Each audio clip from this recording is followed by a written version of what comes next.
Amén. Te damos gracias, Señor, nuevamente en esta tarde. Te pedimos que tú cubras siempre nuestros corazones con lo mejor de ti, que es tu misericordia, que nos haga entendernos a nosotros un poquito mejor, que nos hagas vivir con más libertad y también tener esa bondad, también que nadie nos la estropee a nosotros, ni tampoco la estropeemos a los demás. Amén. Bien, quisiera terminar, la vez pasada, el último día, nos habíamos quedado prácticamente al final de la página número 4, perdón, al final de la página número 5. Recordemos que estamos hablando de la manipulación. Habíamos hablado el otro día, el día anterior habíamos hablado de los manipulados, ¿sí? De las características que tienen los manipuladores, ¿os acordáis? Y luego habíamos visto un inciso un poco sobre la manipulación que podría entrar, que es el tema de hoy, y con esto vamos a terminar hoy el tema de la manipulación, que es la manipulación a nivel religioso. Entonces, habíamos terminado con esto una parte que os acordáis de lo que era la recompensa, el castigo, la espera de la recompensa divina y todas estas cosas que puede servir de manipulación también, ¿os acordáis? Bueno.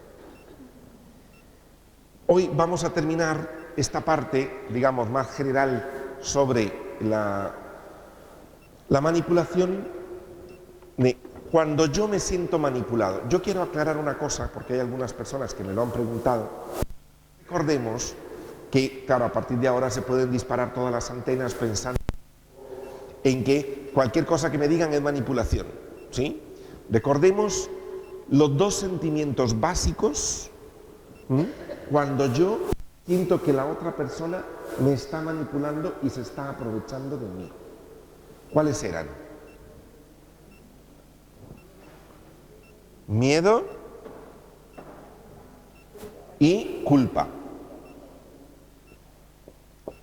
Recordemos, si tú en tus relaciones de amigos, de pareja, de trabajo, de jefe, de calle, de personas de iglesia, sientes miedo de esa persona o miedo de lo que te dice, te intimida, te amenaza, o sientes culpa por algo que realmente tú ni sabes qué es, pero te queda un pozo de culpabilidad ahí como de por qué no le ayudé, de por qué no le dije, de por qué no le invité, de por qué no sé cuánto, y te queda y que tú dices, es que yo no tenía por qué invitarla o por qué decirle, pero te queda un pozo de culpabilidad.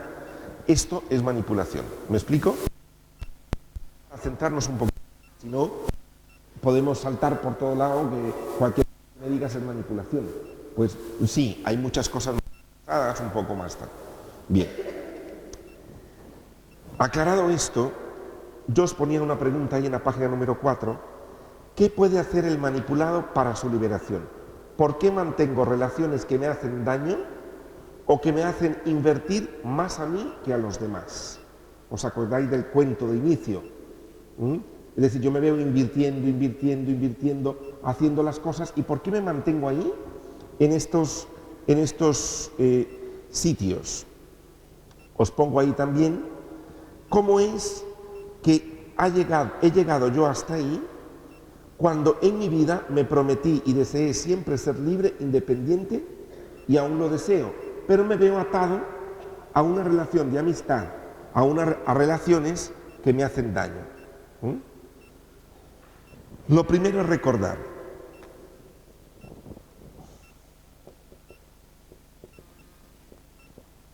Siempre se encuentren manipulaciones, por supuesto, y en los extremos, cuando son, por ejemplo, tipo un moving, acoso laboral o un acoso sexual, cuando hay una manipulación de este estilo, siempre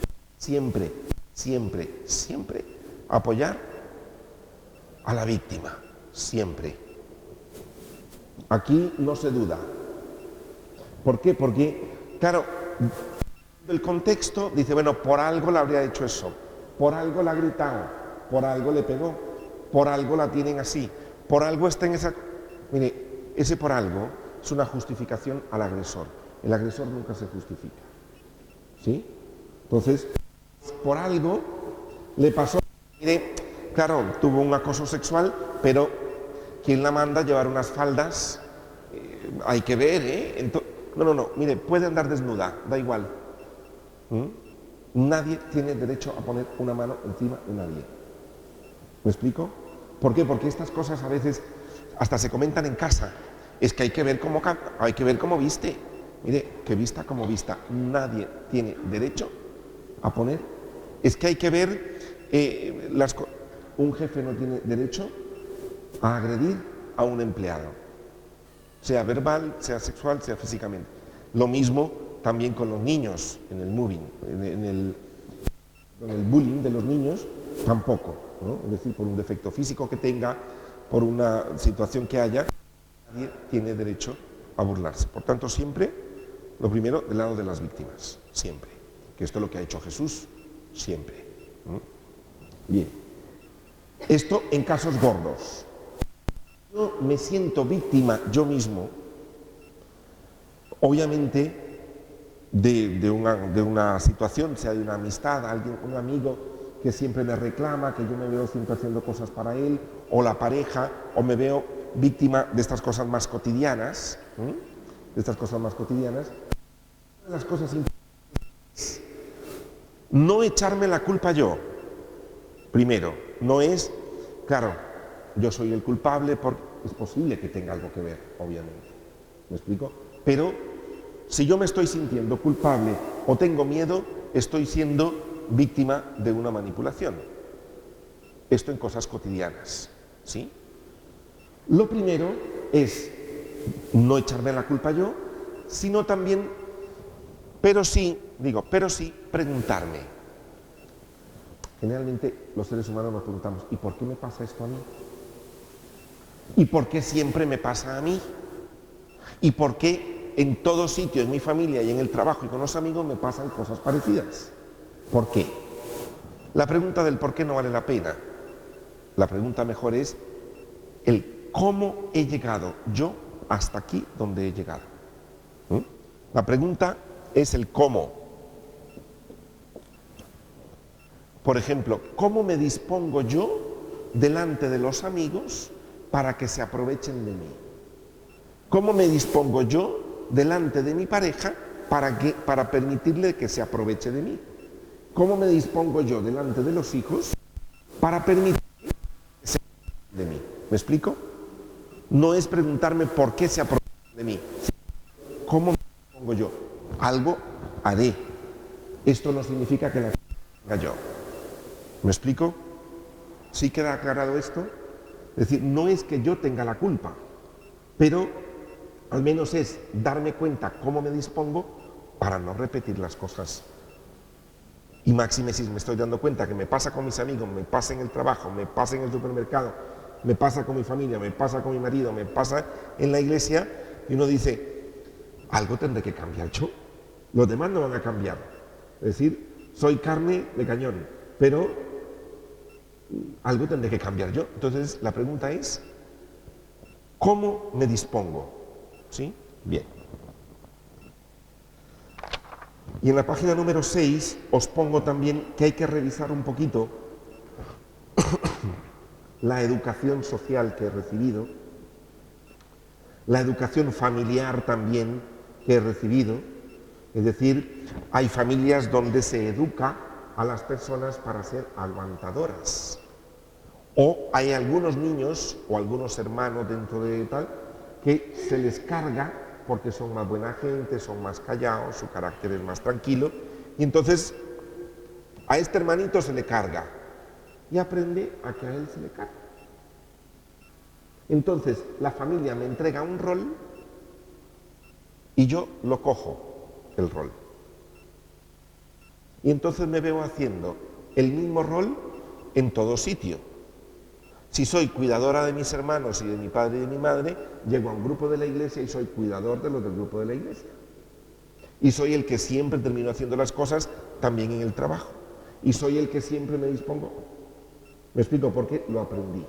Entonces la formación de casa es muy importante. Revisar también los pensamientos, la manera que tengo de pensar. Nos recordábamos el otro día, ¿os acordáis del ejemplo que os puse el otro día de las creencias, las actitudes? Que eso está justo en la página 4. Creencias, al final, creencias, actitudes, valores y pensamientos. Os lo repito para que nos refresquemos. Si yo creo que debo servir a todo el que me lo pide, tendré una actitud de levantarme a servir de inmediato, porque el valor es servir a los demás. Y por tanto el pensamiento es, algún día recibiré la recompensa, por ejemplo. O ayer le dije que no, hoy le veo serio, es porque ayer le dije que no. ¿Me explico cómo funciona? Entonces, reformular mis pensamientos. Yo no tengo por qué pensar que tengo que levantarme de inmediato a servir a todo el mundo. Esas fiestas de Navidad, donde hay algunos que llegan, se sientan y otros recogen. Pero eso todos los años. Y son los mismos. Qué curioso. Perdón si he tocado algún tema que os suena. Pero es curioso, ¿no? Entonces, este tipo de cosas que como que uno se acostumbra y tal, son pequeñeces, pero que al final pueden llegar a hacer mella en una familia, ¿no? Ese tipo de cosas que parece como que siempre son los mismos, etcétera, los que unos servidos y otros a servir, y la vida se diferencia un poco así. También hay algunos que piensan que los humildes, los callados y los que nunca dicen nada, de ellos es el reino de los cielos. Si fuera así, Jesús no era callado. Vamos, que por callado no lo hubieran matado. Otra cosa también es importante, a veces influye, recordemos que estoy explicando el por qué yo me sostengo este tipo de relaciones. A veces es porque tengo una baja estima,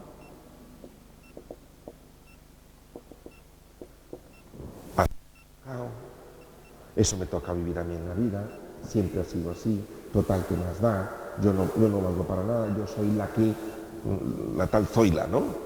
Soy la que barro, soy la que limpio, soy la que hago, soy la que tal, pero no tengo derecho.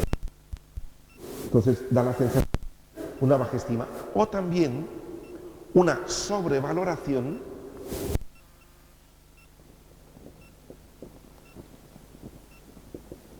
de personas que al principio dicen, puedo con esto y con más. No, ya lo hago yo. No, déjalo que ya lo hago yo. No, déjalo que... Pero llega un momento... Se le desborda. Claro, porque es un chollo. Los que están alrededor lo ven como un... ¡Hala! Y venga a pedir, sí, venga, yo puedo. Hasta que llega un momento que aquello se desborda. Lo que es una virtud se me puede llegar a desbordar en mi contra. Y el problema es que como es algo positivo, servir a los demás, ayudar, echar una mano, siempre dispuesto a colaborar económicamente, lo que en principio es una virtud y es algo positivo, se me va a venir en mi contra y me va a costar mucho salir de ahí, porque el pensamiento es, pero si esto es algo bueno, ¿cómo lo voy a dejar de hacer? Y le echo la culpa a los demás diciendo, me están obligando. Mire, nadie me está obligando a ser egoísta.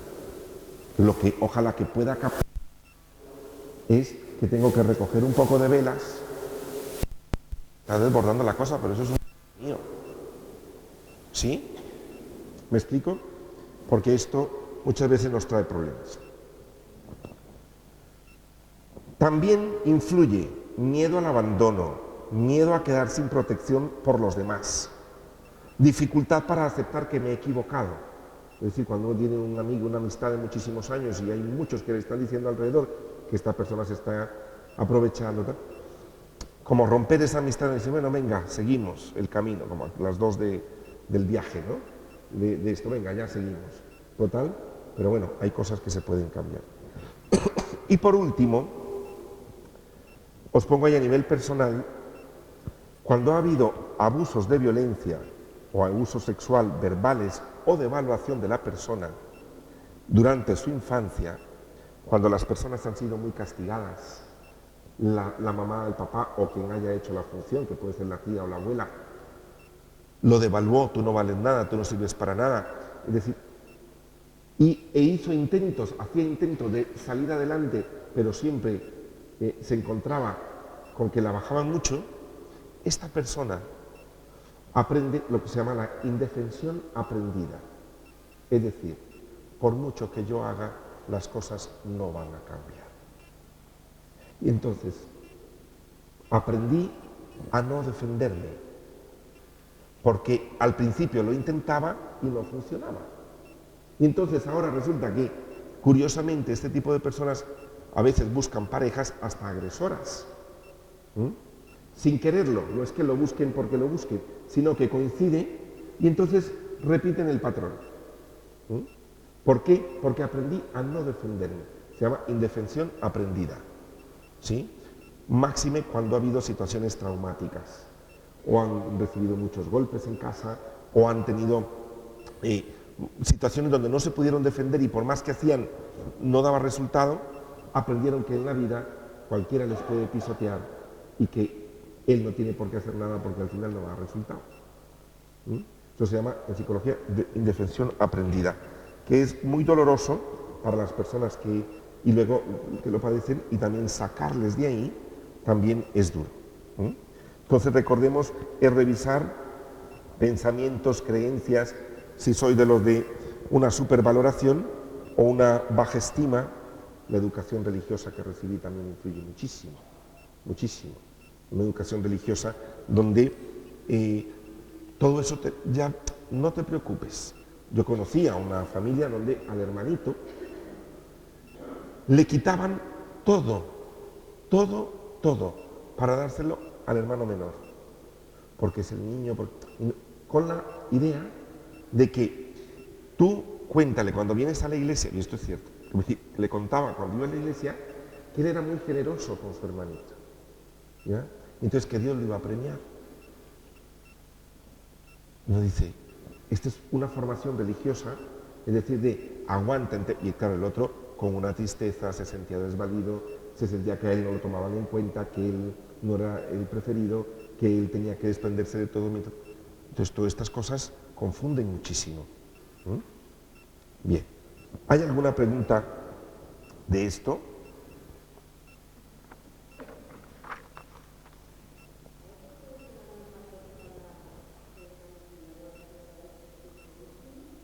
¿Y si puede ser una persona manipuladora y a la vez sentirse víctima? Sí, sí, es posible. Es posible, ¿por qué? Porque todos podemos llegar a manipular. Entonces, la persona, es decir, en las relaciones humanas, si yo siento que tú me estás manipulando, pero se entra en el juego. Entonces hay personas que se manipulan mutuamente, saben que se están manipulando. Generalmente en estos casos, cuando es mutuo, se sabe que, pero hay un pacto no dicho de decir, mira, no pasa nada. Es decir, cuando tú lloras, yo te atiendo. Y cuando yo me enfado, tú me atiendes. Y este tipo de... pero son muy conscientes. Otras veces, pues no. Es decir, otras veces los papeles están muy, muy bien marcados. Es decir, por ejemplo, como decía, en el caso de una persona que tiene un acoso sexual o un acoso laboral, es decir, uno dice, es que me está manipulando porque mire cómo viste.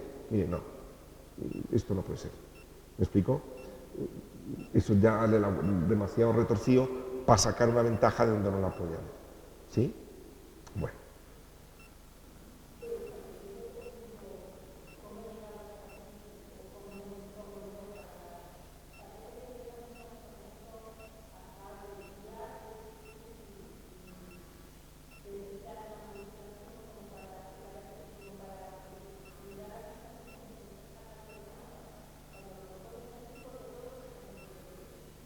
Sí. Sí, me dice que es difícil ya detectar una manipulación, y es cierto, en principio. ¿Por qué? Porque puede pasar el tiempo y hay personas que pasan en relaciones de manipulación años. Es decir, pueden pasar años. Ya es difícil, dice, como para que encima uno se pregunte de cómo es que yo me dispongo. Esta pregunta, y yo te agradezco la pregunta que haces, esta pregunta de cómo es que yo me dispongo a, es cuando la persona descubre que está siendo manipulada. ¿Me explico? En ese momento es, y esto lo digo para que, primero, protegerla, es decir, tú has sido víctima. Luego, esta pregunta es mucho más allá. Luego, cuando la persona generalmente dice, me pasa lo mismo en el instituto, me pasa lo mismo cuando doy clase, me pasa lo mismo con mi familia, me pasa lo mismo, o siempre, o hay momentos, de decirle, bueno, ¿qué hay en ti? ¿Cómo te dispones? A lo mejor es quedándose callado. Bueno, yo nunca digo nada, me doy cuenta, pero no digo nada. Eso es una manera de disponerse. O, tengo mucho miedo. ¿Mm? O, es para que no, personas muy dependientes del cariño, para que no me quiten el amor, por ejemplo. Entonces, ¿qué haces? Pues mira, generalmente no veo las cosas, cedo con facilidad, o creo que no valgo, ¿me explico? Entonces, pero esta pregunta, es cierto, es mucho más allá. Yo no se la puedo hacer a una persona directamente. ¿Por qué? Porque la voy a culpabilizar. La persona se va a sentir como culpable. Va a decir, bueno, entonces soy yo. No, no eres tú. ¿Mm? Esto pasa en los... y mucho menos, por supuesto, y esto no en un abuso sexual, ahí la persona es víctima total. Es decir, no es ¿cómo te dispones tú para que abusen de ti sexualmente? Eso no se puede preguntar nunca. ¿Me explico? Es decir, cuando ha habido un abuso sexual es un abuso sexual y punto. Es decir, hay una agresión. Es decir, no es que me dispongo, sino me refiero a las manipulaciones de otro tipo también, ¿eh? Donde este tipo de cosas pueden suceder. ¿Sí? ¿Respondo más o menos? Sí.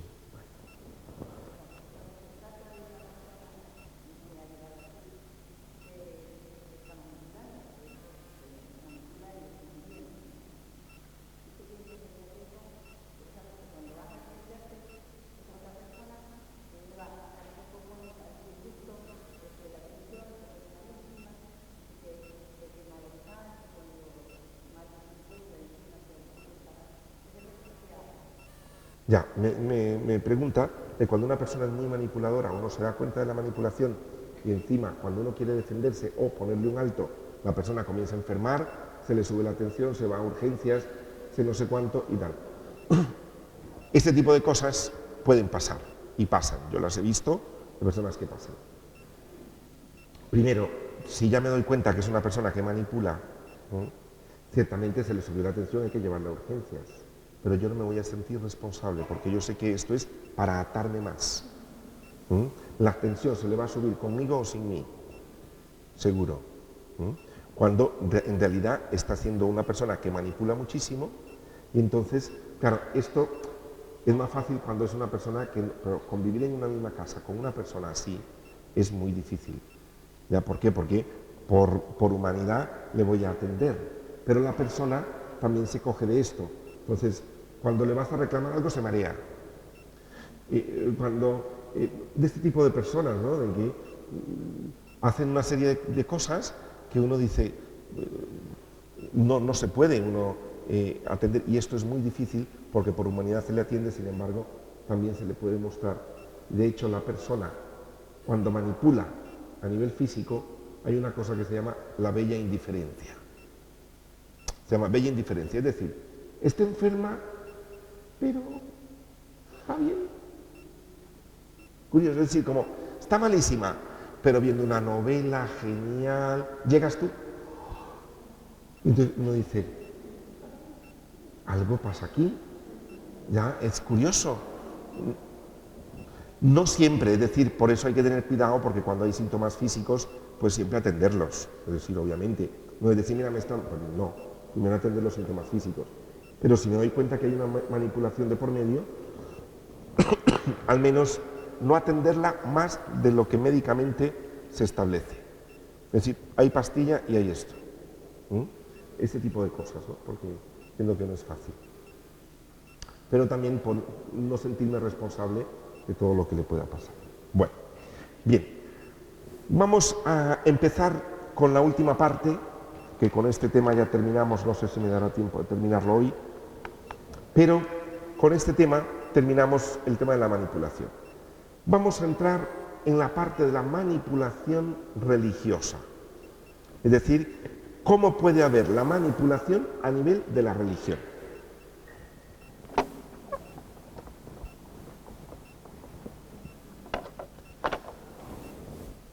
Os pongo aquí al inicio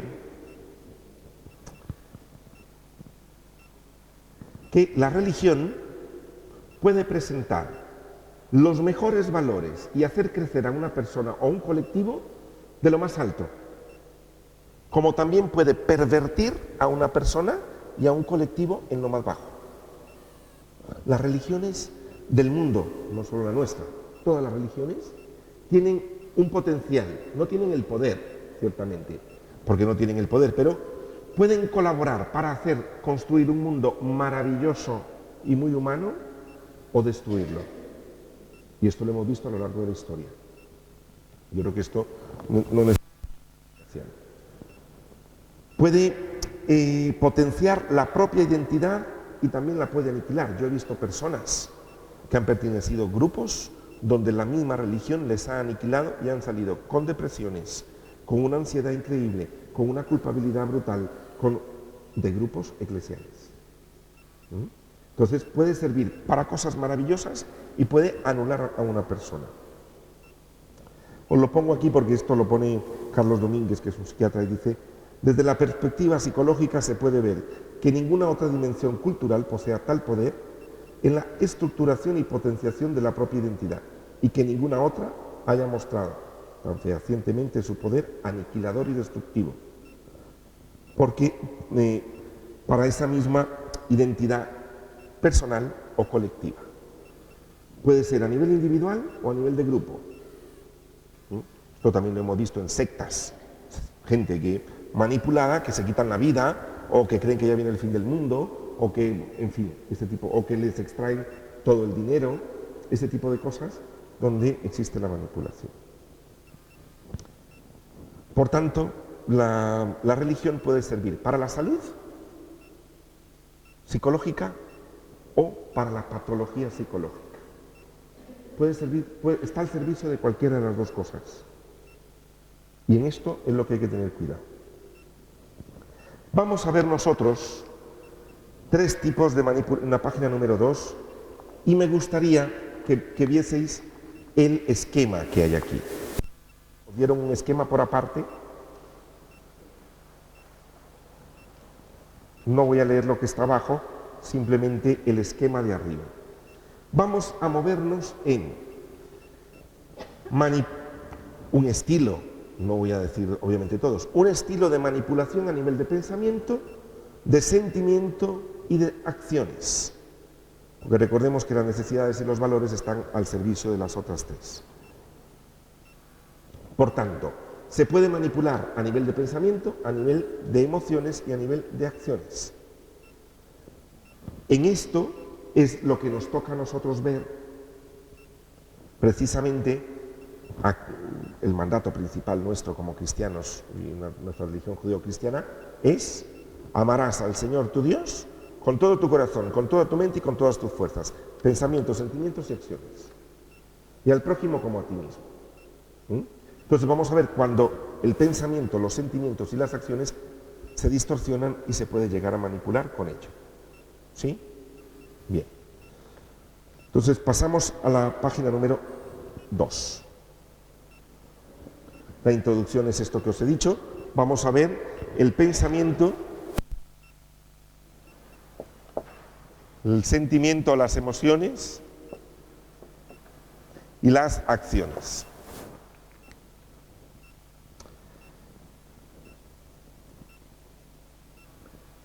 Vamos a ver una manipulación que es a nivel de pensamiento,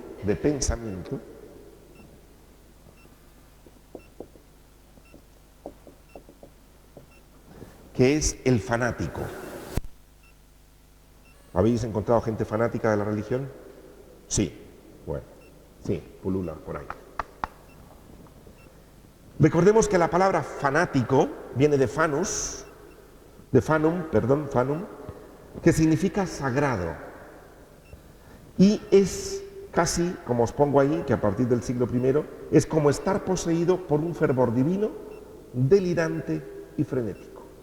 Estoy como poseído por un fervor increíble, es decir, de cara a lo que sea. Curiosamente, San Pablo nos dice en Gálatas 1, 13, 24, que San Pablo era un fanático, y lo dice él. Dice: Incluso aventajaba dentro del judaísmo a muchos compatriotas de mi edad, como fanático partidario de las tradiciones de mis antepasados. Pero cuando Dios, que me eligió desde el seno de mi madre y me llamó por pura bondad, se complació revelarme a su Hijo. Es decir, San Pablo era un fanático. El fanatismo puede llegar hasta donde llegó San Pablo, a aprobar la muerte de los que piensan distinto que él. Que ahí es la conversión de San Pablo. Pero San Pablo, en su fanatismo, es yo creo esto, esta es la verdad, y por esto se mata. Al que no cree en lo mismo, se mata. Hoy lo está viendo también para el nivel de los cristianos. Pero nosotros los cristianos también lo hemos hecho. En algún momento. A Dios gracias, pues el Espíritu nos ha abierto un poco la mente. Pero también los cristianos lo hemos hecho. Ciertamente esto depende a nivel cultural y de muchas latitudes. El fanatismo no se vive igual en África que aquí en Europa o que en América Latina. No se vive igual, eso tiene una connotación también cultural. Lo fanático no solo tiene que ver con lo religioso, también en el deporte, esto lo vemos muchísimo, ya en el deporte, el fanatismo. Pero, ¿por qué? Porque el fanatismo lo que hace es, la idea que yo tengo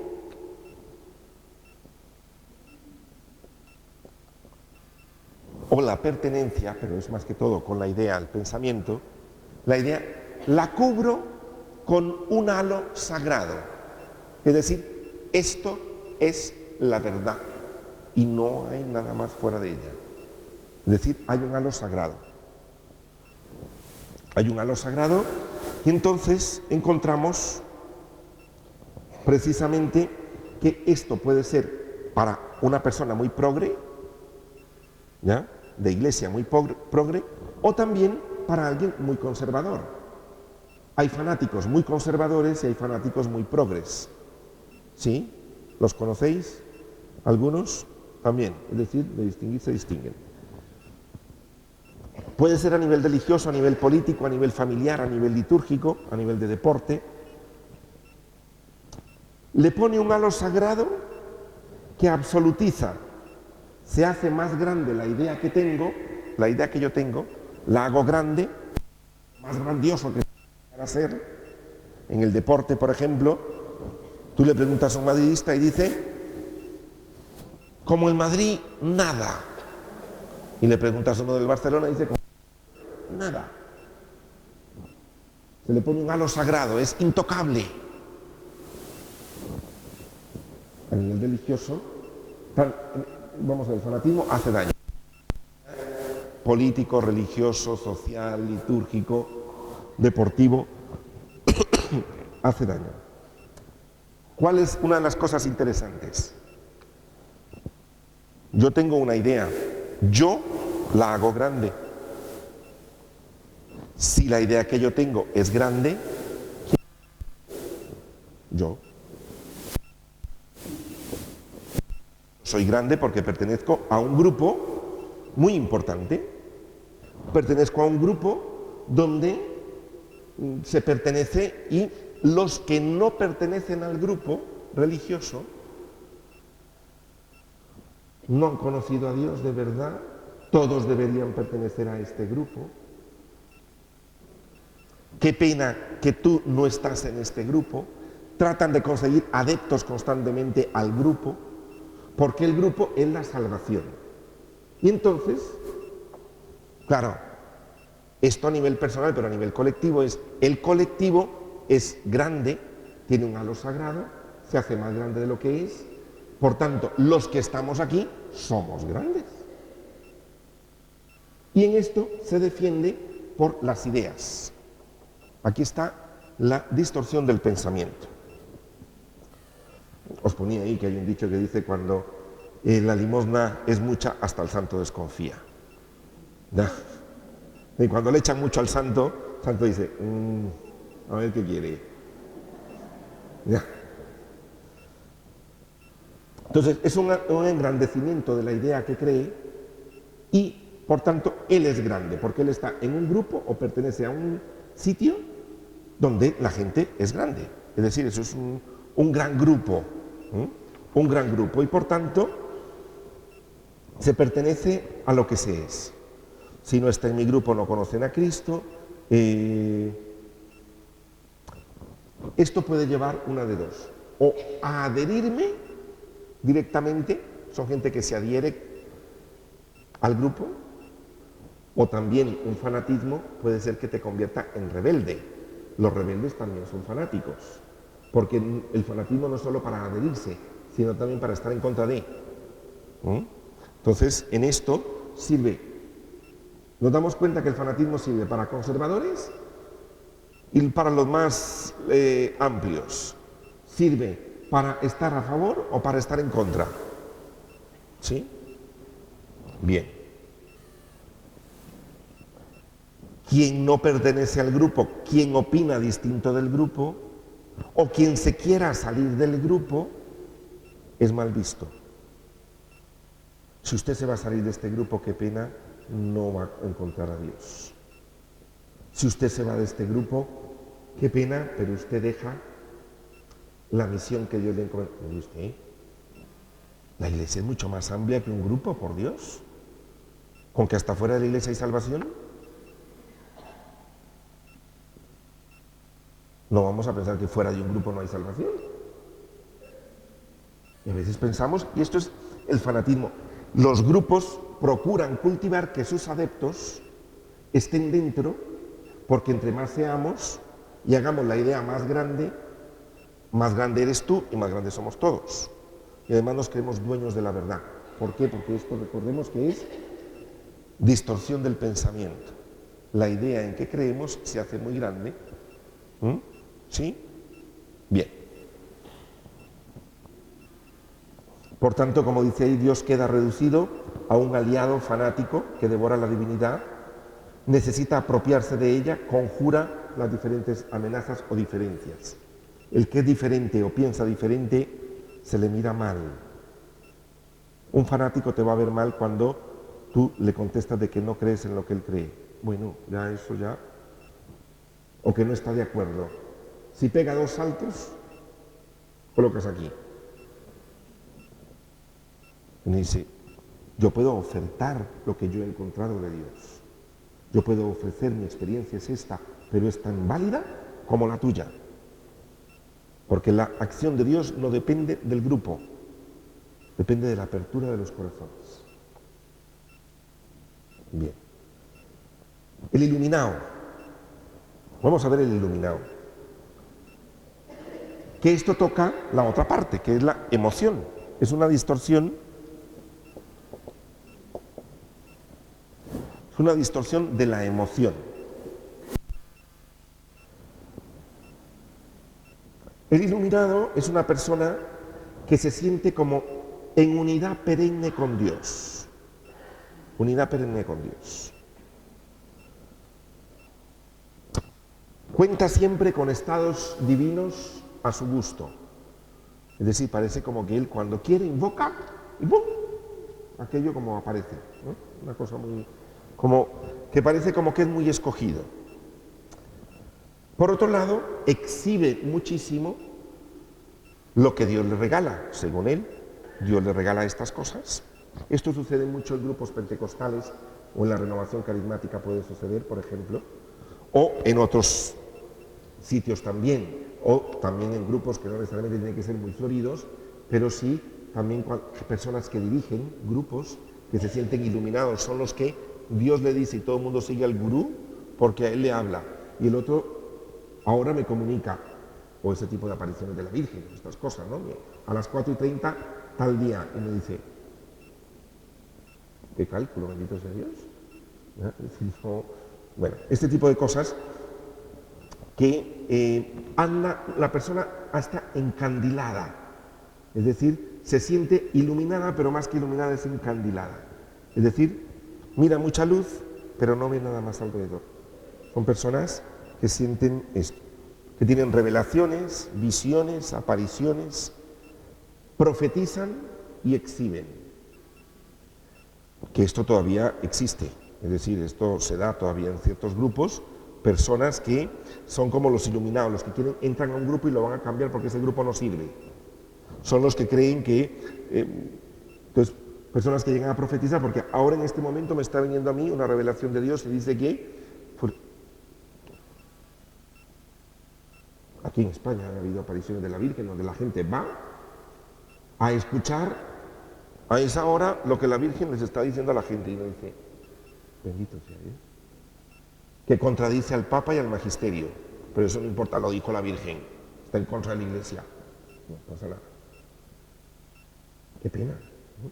Es decir, personas de este tipo, digo esto tan florido, pero hay otras cosas también, personas que se sienten iluminadas, que conducen a grupos emocionalmente también a una parte de error.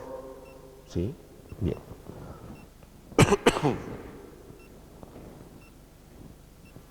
Son personas que con esta facilidad también cuentan a los demás.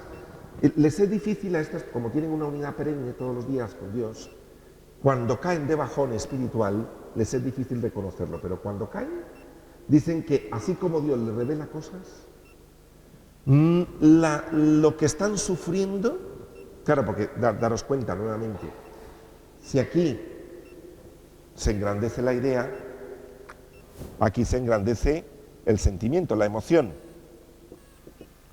Me siento elegido. Por tanto, ¿quién es grande? Yo soy grande porque soy elegido. A ti no te pasan estas cosas, ¿no?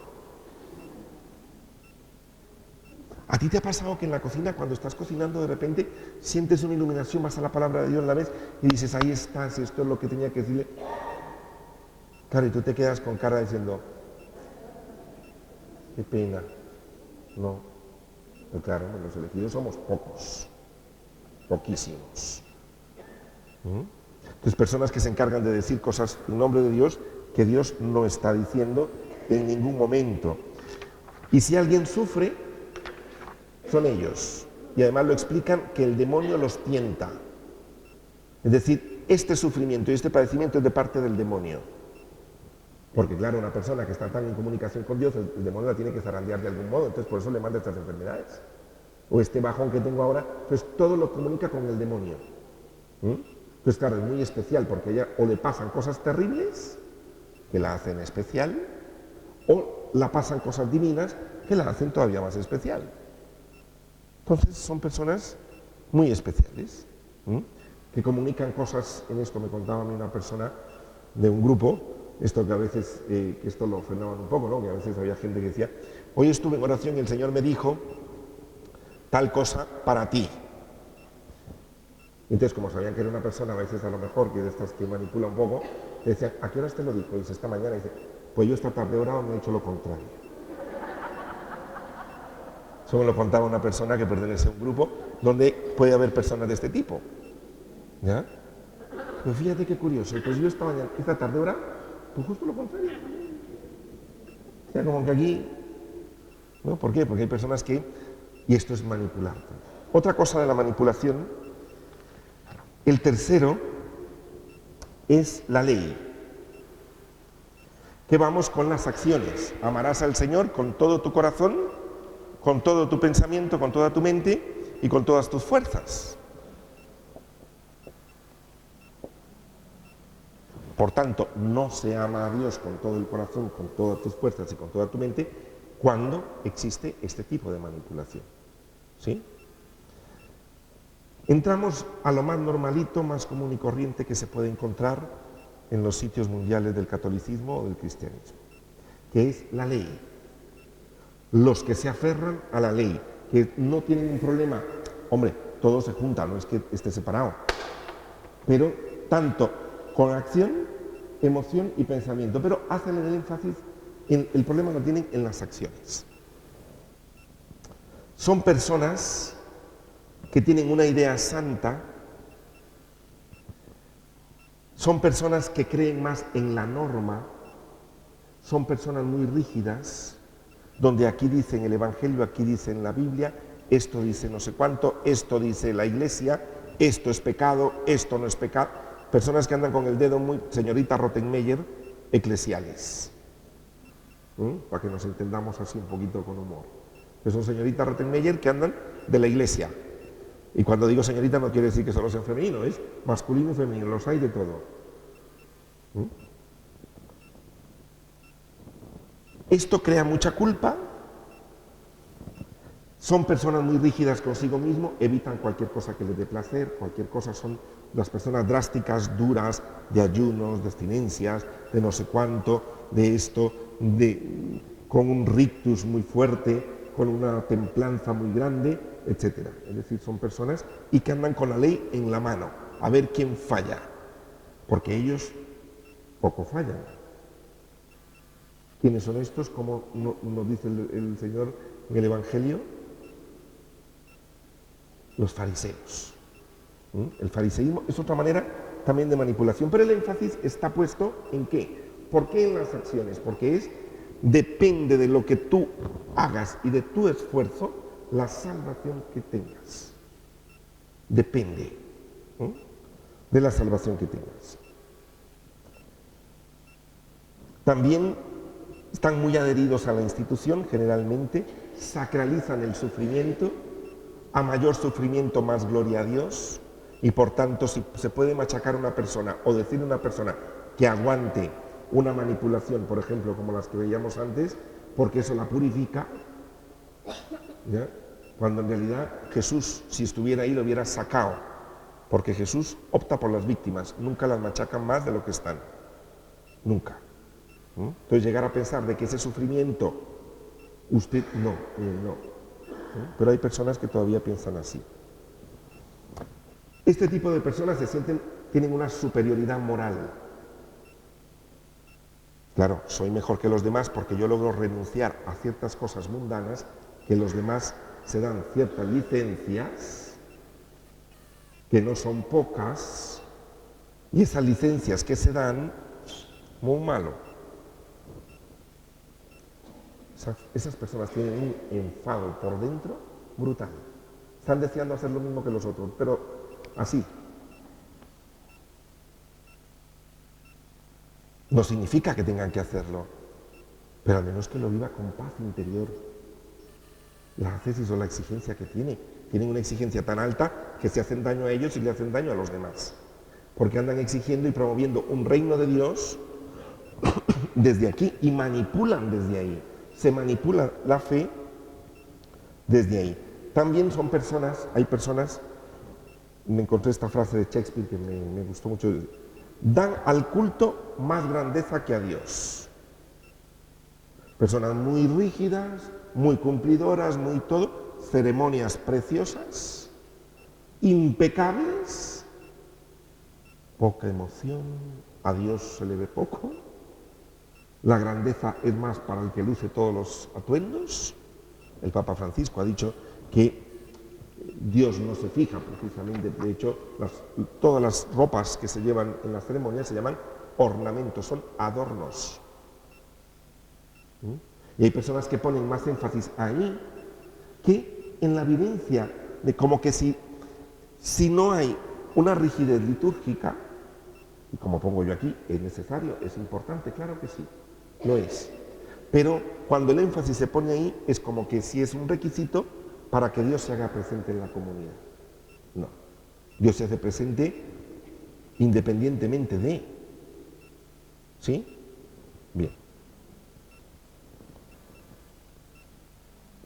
Los verdaderos místicos y profetas, en realidad, aunque al principio alguno haya tenido alguna cosa de estas, que se haya vuelto un poco fanático, que se haya vuelto un poco iluminado, que haya sido un poco rígido, muy temprano en su proceso espiritual, Dios le ha iluminado para que comience a cambiar estas cosas.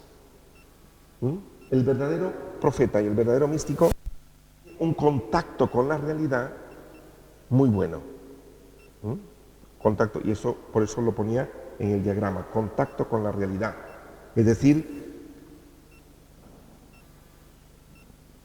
saberse ubicar dónde estás. Es decir, yo no solo no exigirle a los demás, no subirme yo 2 palmos, ¿me explico? Es saber, eso se llama contacto con la realidad, que es el principal test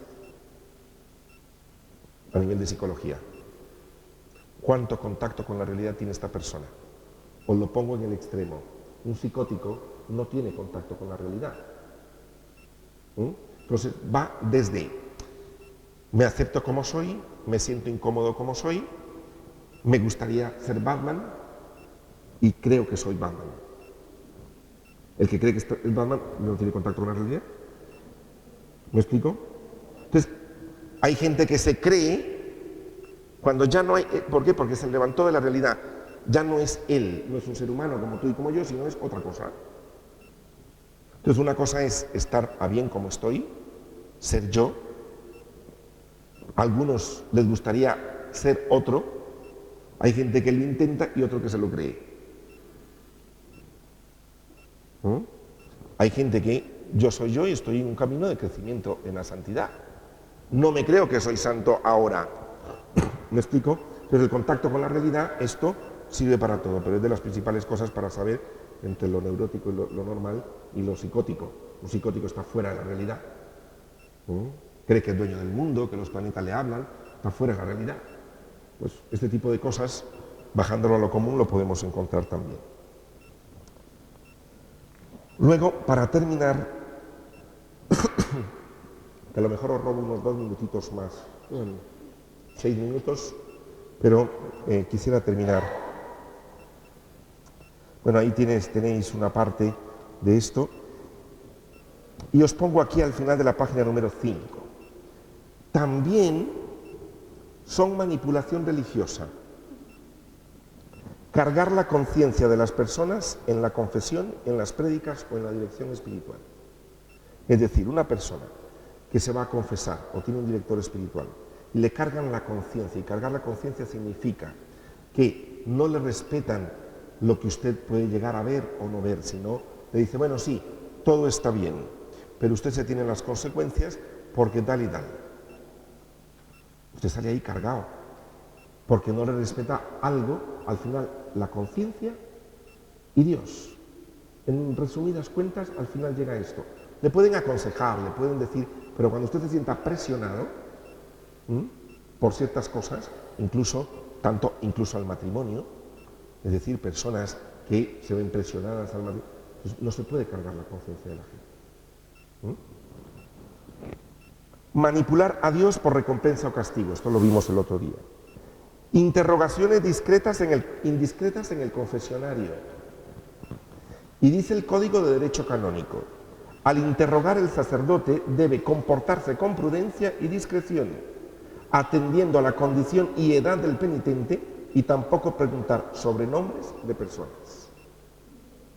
Yo me he encontrado quejas de personas, muy lamentablemente, que cuando niños, o todavía hoy, se encuentran personas que dicen un pecado y comienza el interrogatorio.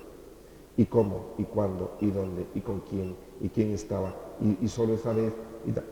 ¿Le puedes decir tú al confesor o que no terminas la confesión porque no quieres continuarla o que eso está prohibido por el derecho canónico? Y hay personas que han sufrido traumas de niños por unas preguntas que ni siquiera habían confesado ningún pecado, sino que el cura Miren, no se puede hacer eso. ¿Vale? Esto que lo sepáis y ahí os pongo el número de código de derecho canónico. También es manipulación meter miedo a los demás o amenazar en nombre de Dios. Crear sentimientos de euforia individual o colectiva. Predicaciones con acentos pronunciados donde se somete a los fieles a la culpa insana o miedo ante Dios. Esto a veces se puede hacer de forma muy sutil, no tomando en cuenta, como dice el Papa Francisco, que la misericordia, como tema central de la revelación de Dios, en definitiva es importante para la hermenéutica de la acción eclesial. Y os pongo ahí, hermenéutica significa la interpretación. Simplemente os digo, cualquier texto, cualquier acontecimiento se interpreta partiendo de la misericordia. ¿Sí? Es decir, para interpretar un texto bíblico, cojo la misericordia y lo interpreto desde ahí. Entonces, es importantísima la misericordia. Acentos en los discursos religiosos, donde no se toma en cuenta los pobres y los sencillos. Y luego, en el número 8, Dice, escritos y textos con noticias religiosas que llevan un morbo exagerado sobre el sexo, sobre ir en contra de la gracia, poniendo el acento en el esfuerzo personal, el aborto, la homosexualidad o politización de aspectos religiosos. Y con respecto a esto, fíjate, nada es casualidad, una persona me ha traído una revista que se la han entregado esta semana, es decir, que no es de hace 80 años, esta semana, entregada por un grupo católico y muchísimo cristiano, donde me viene a preguntar por la revista, que se la han entregado esta semana. Aquí aparecen periódicos también, algunos de estos, que tienen este tipo de artículos con un morbo impresionante. Os leo simplemente un encabezado. Cuando alguien comete una falta grave, el orden del universo, quebrantado, querría volverse contra el agresor y aplastarlo. Está hablando del tema de cómo evitar el purgatorio. Siglo XXI. Tú entregale esta revista a una persona poco formada, termina aterrorizada con Dios. No quiero decir cómo está, no quiero decir el nombre. Luego si alguien quiere verla, si alguien quiere verla está aquí, la pueden ver la revista. Sí, yo la voy a tener aquí al final, si alguien quiere ver la revista, la ve. Solo que por respeto a la revista no quiero... Ya, pero prefiero hacerlo. Dios creó el purgatorio a manera de un reformatorio para nuestro egoísmo, donde éste se quema en el fuego y somos reeducados en el reformatorio. Dos pequeños titulares de una revista de pleno siglo XXI entregada en una iglesia católica, por un grupo supercatólico, amante de la Virgen a nada más. Pero bueno. Entonces, otra manipulación es todo aquello que conlleve un miedo o culpa insana o que no tenga en cuenta visiones más humanas acordes con el Evangelio. En el 10, aprovecharse de la autoridad religiosa que se posee. En la dirección espiritual no se respeta la conciencia de la persona. Visión del hombre bueno o malo. Y además las tergiversaciones, que esto lo veremos en el siguiente tema, sobre el pensamiento. Y esto lo veremos también después, sobre el pensamiento, las tergiversaciones. Pero bueno, os pongo ahí una serie de aspectos donde podemos ver que se puede hacer el mayor bien con la religión y también terminar en una perversión de las peores que puede haber. Pidiéndole al Señor siempre, como dice el Papa Francisco, que todo depende de la misericordia gratuita de Dios. ¿Sí? Bien. Al final os pongo unos discursos del Papa Francisco que los podéis leer en casa con tranquilidad. Ya os digo, si alguien quiere ver la revista al final, también por curiosidad intelectual, puede verla. Vamos a hacer una breve oración, agradecidos con Dios por lo que Él nos regala.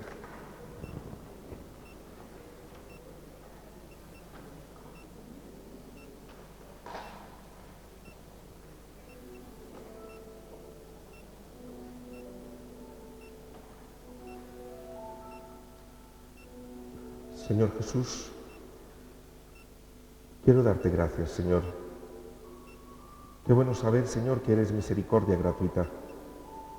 Qué alivio, Señor, poder entender tu regazo como una madre que con ternura me acaricia. Señor, si la religión, lo que vivimos, puede servir para el bien, haz que yo sea servidor del bien, Señor. Que nunca manipule en nombre de Dios, ni me aferre a la ley sin espíritu, que no me vuelva fanático pensando en que mi grupo, lo que creo, es lo único. Tampoco, Señor, que me sienta iluminado con el poder de la verdad.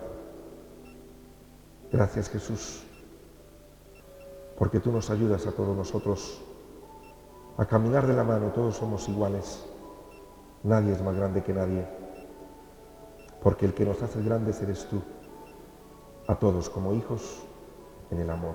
Amén.